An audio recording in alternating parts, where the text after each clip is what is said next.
welcome to another edition of Lab Rats. My name is Andy Walker. I'm Sean Carruthers. And today we're going to cover...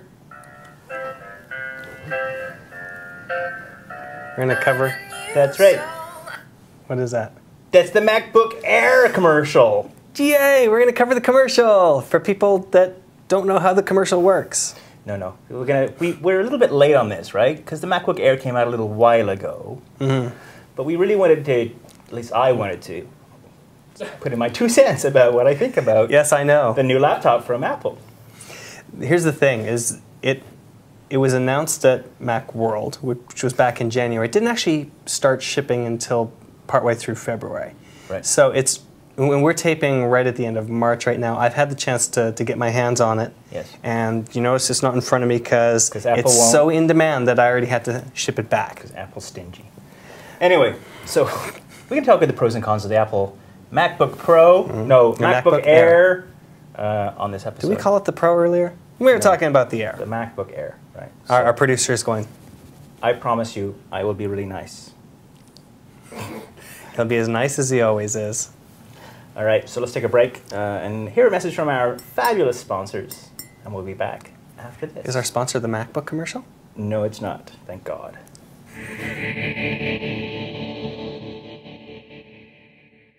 If a gorilla was the new Camtasia Studio 5, it would be leaner, it would be meaner, and it wouldn't steal your bananas. The new Camtasia Studio 5, screencasting software that's better than a gorilla. Download it at www.techsmith.com. Are you still playing that? I've got this feeling you like this commercial more than you like the product. Love Steve Jobs, I'm a fan. Apple technology is my favorite to be, and I want to put a tattoo on my bum. Always with the tattoo and a bum. All right. You're such a 12-year-old. Thank you very much. Our fans, many of them are 12. That is true, in fact. I mean, you guys, you rock. All right, MacBook Air. Yes. Thin. It is thin. Fabulous commercial.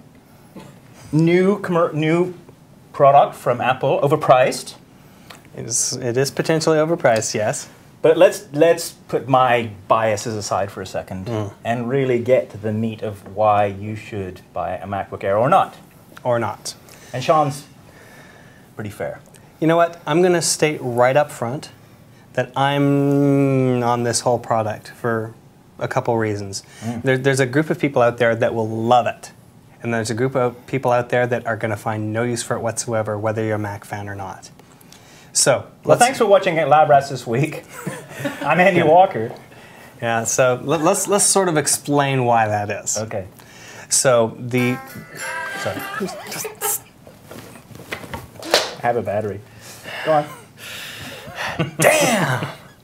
All right, so they're selling the MacBook Air is a really... I see you ready to press the trigger.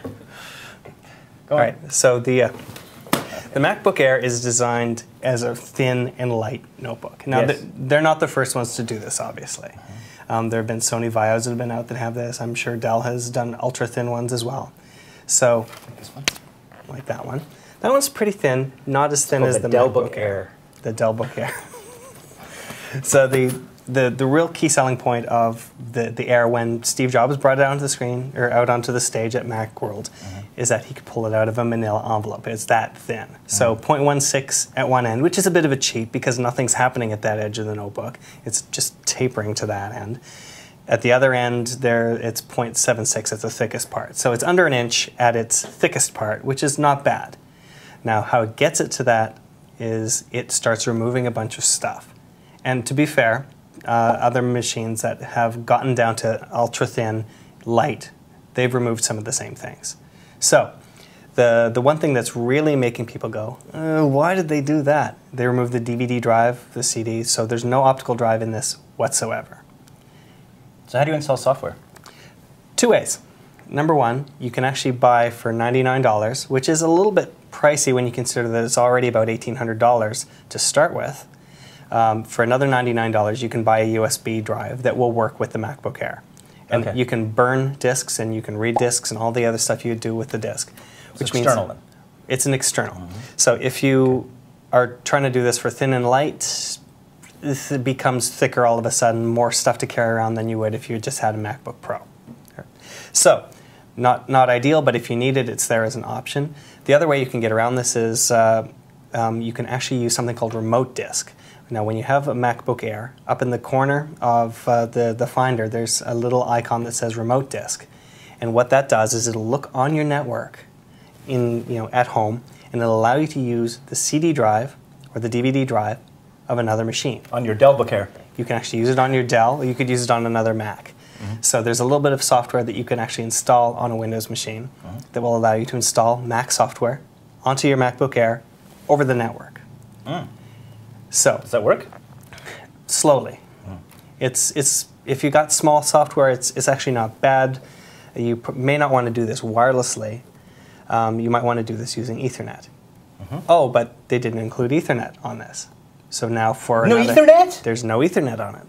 But for another Kidding me. $30, you can buy a USB Ethernet. For another $2,000, you can buy a laptop that works.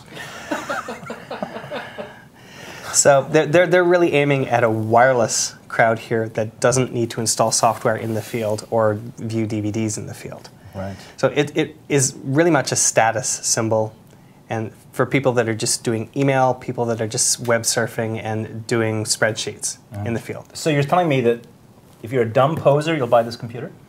If you're a dumb poser, yes. Or if you're an executive and you don't really, you've got more money than you know what to do with. In sense. Good. So All right. So far then, it's not looking good for this device. it's not looking so good. So how's it selling? It's selling well. There, a A lot of people are dumb buying. posers out there. I think it's the novelty of the thing. I mean, face it, when you're out in the field, are you always using the CD drive? No, probably not. If you're traveling and you're watching movies on it, fine. But they're really banking in this case on people moving digital. So Yeah, right. you're downloading your movies and your music from the iTunes store. Yeah, exactly. It parlays perfect with Apple's strategy in terms of iTunes, right? So you can download your movies, high-def movies, music, software. Most people download the software these days anyway to install it. Now, here's the thing, wireless. So it's got a wireless connection, obviously. It's got a wireless card in it. Yeah. Is it 802.11n? It's N. It is, okay, good. So that's the fastest Wi-Fi communications technology available for laptops today, which is good. It's more than 100 megabits per second, potentially.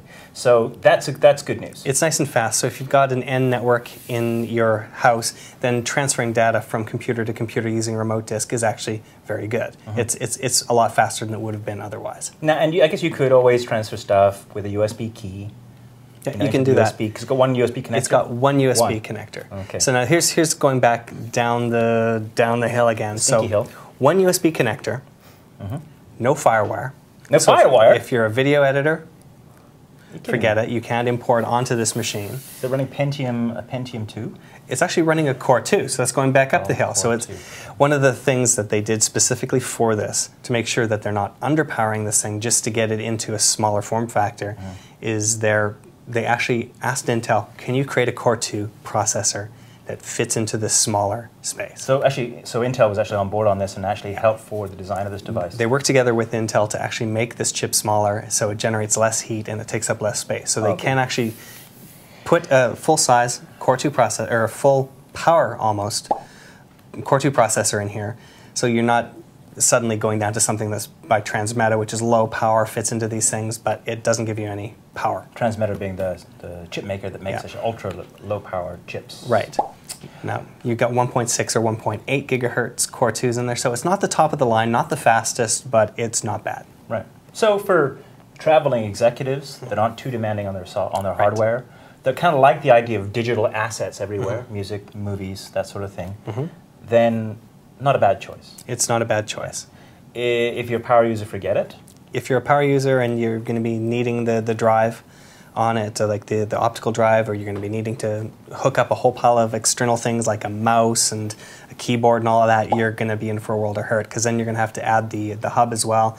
At that point, you're going to be carrying around so much stuff with you just for the sake of having a MacBook Air with you, that you're going to be carrying way more than you would if you were just carrying a full-size computer. Very good for mailroom workers who want to mail laptops to people. Yes, because it'll fit in an envelope. Right. Very good. And It's a feature, right? Yeah. The one other thing we should mention about this is the solid state drive. We've talked about solid state drives on the show before, and while you have been able to get solid state drives in other machines, I believe, from other manufacturers, Apple was the first one to really trumpet this fact. Now, positive thing, uses less battery, generates less heat. Downside, adds a lot of cost to the machine.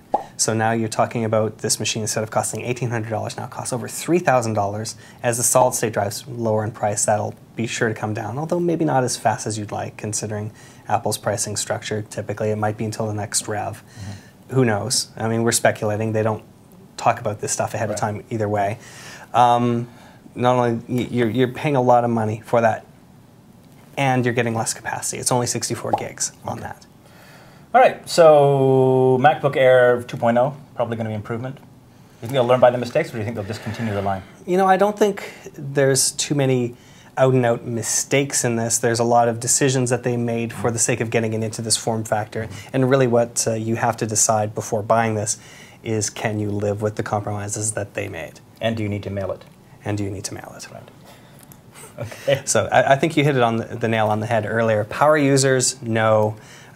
People that just need to grab and go, sure, why not? If you've got that kind of money and you want to make a fashion statement, sure.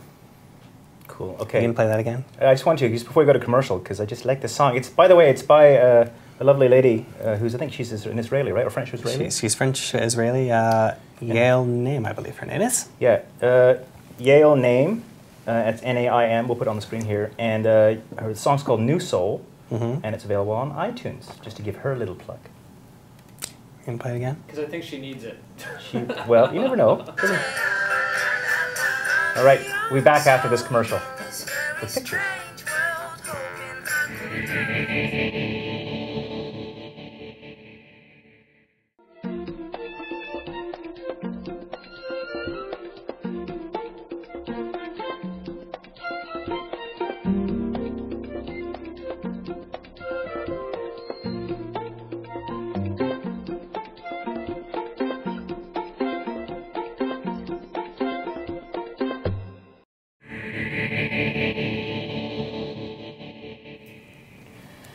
So you're going to run out and buy one of these? No. You know what? Me neither. I've thought about this. I thought, do I want a MacBook Air? I've got a MacBook Pro right now, and it's twice the weight of the MacBook Air. But I think to myself, you know what? I use it for video editing. We use it out in the field when we're in Vegas for CES, for example. And it's just not going to meet my needs. Just won't do it. Well, I mean, you know, and I have to say, way to go, Apple. It's next generation. It's very cool. I like the whole idea of the digital experience. You know, you don't need an Ethernet. You use wireless. It's great. Not for me. Actually, you know what? One other thing that we forgot to mention there that people have really been raising a stink about is the battery. The fact that you cannot remove the battery yourself. So other notebooks allow you to take the battery out and swap it out. So if you're out in the field, you can, if you're getting to an expansion battery. Yeah, you need to get an expansion battery, or even just if you're running out of battery life, you can put your notebook into suspend, swap the battery, fire up, and go for another few hours. Can't do that? Can't do that with the MacBook Air because of the fact that the battery is sealed right into the unit itself. So, bad news, good news situation. The good news is that if the battery dies, you can replace it reasonably cheaply. It's not much more than the cost. I think it's exactly the same cost as the cost of the battery itself.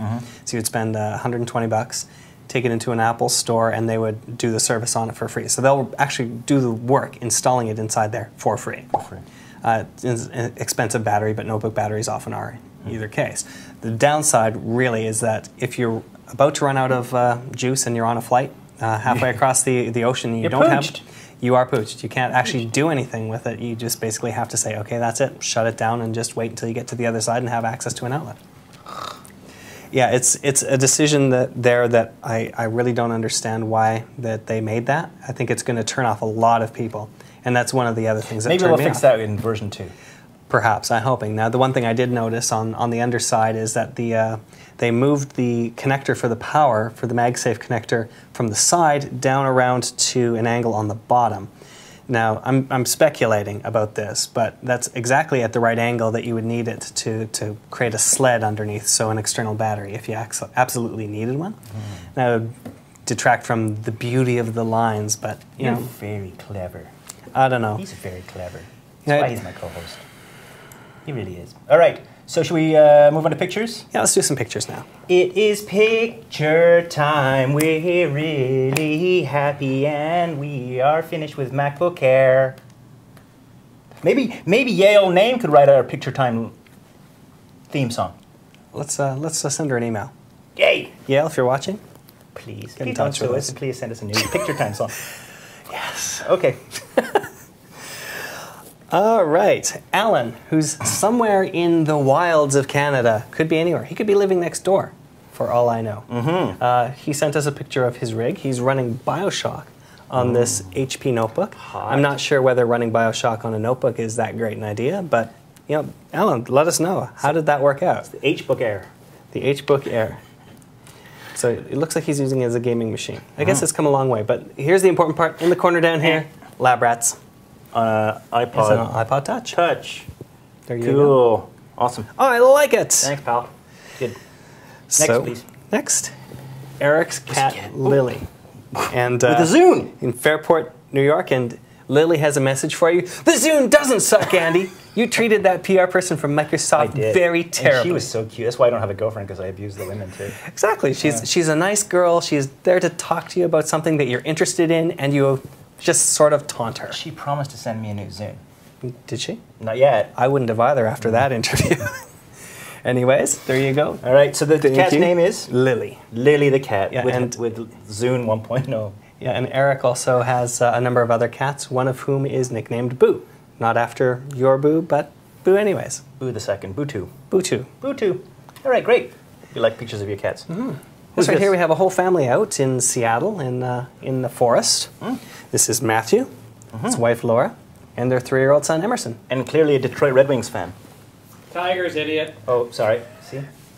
Oh, well. They I try. I make an effort at least. All right. That's why it's always good to have a producer that's really into sports, because right. when we've got people wearing sports caps, and we can identify make them. jokes just to rile them up. That's right. All right, good. And last but not least in this episode, we have Andy. Not you, but he is from the UK as well. Great name. And he's in Thamesmead in London. Wow. And I believe it was Andy that said that your English accent really sucks. Sucks, I know. And Well, you know, it's kind of funny because he's from the UK. I was, and but he that's still when I was doesn't know. 8. Yeah. And I really grew up on an Air Force base in Singapore, so Yeah, so explain really quickly where that accent is, what it's composed of. so I was born in England, in Norwich in the northeast, and then my family moved to Singapore to an RAF base, a Royal Air Force base, when I was 18 months, and we lived there till 4.5. So what this is, whatever this is me learning to speak on an Air Force base with English people away from England. So I'm assuming, and then of course I moved to Canada when I was 8. This weird thing showed up. And I think it was to Montreal too, right? It was in Montreal. I grew up in Montreal. So it's a little bit informed by French as well. It's, well, I don't know Or about Quebecois. that. It is, but it's Le Chien Chaud Wissisou. So yeah, that's the freak show about my accent. So I apologize, Andy, for not sounding like you, but what can I do? There's just nothing I can do about it. So It doesn't stop someone like Leo for attempting all the accents in the world. So That is it right. shouldn't stop you either. Just be prepared for the hate mail. well, thanks, Andy. All right, And that's it. that's it. Yay! Picture time. Picture time is fast becoming my favorite thing as part of the show. Really? No, it is. I like it more than the MacBook Pro. It's Air, whatever it's called. The Dell Book Mac. Why don't you play the commercial again? All right. Yale name. Don't sue us. If you want to send your pictures to the show, you can do it at feedback@labrats.tv. If you're Yale Name's lawyer and you want to send us a cease and desist, you can send it to feedback@labrats.tv. Or better yet, send it to him. He's the one that keeps playing it. All right, well, thank you so much for downloading this week. My name is Andy Walker. I'm Sean Carruthers. Don't sue us, and we'll see you next time. Are you ready?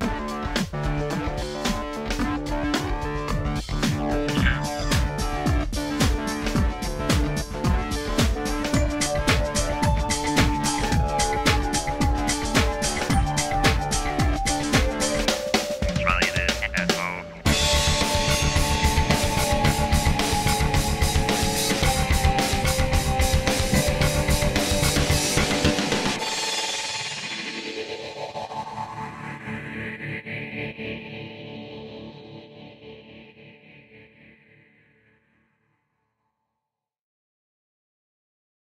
Because you're a funny guy. I like the... Tuck your cord in. I'm gonna tucking my cord in, okay? Stop being so hard on me. It's hard enough to be me. Hard on.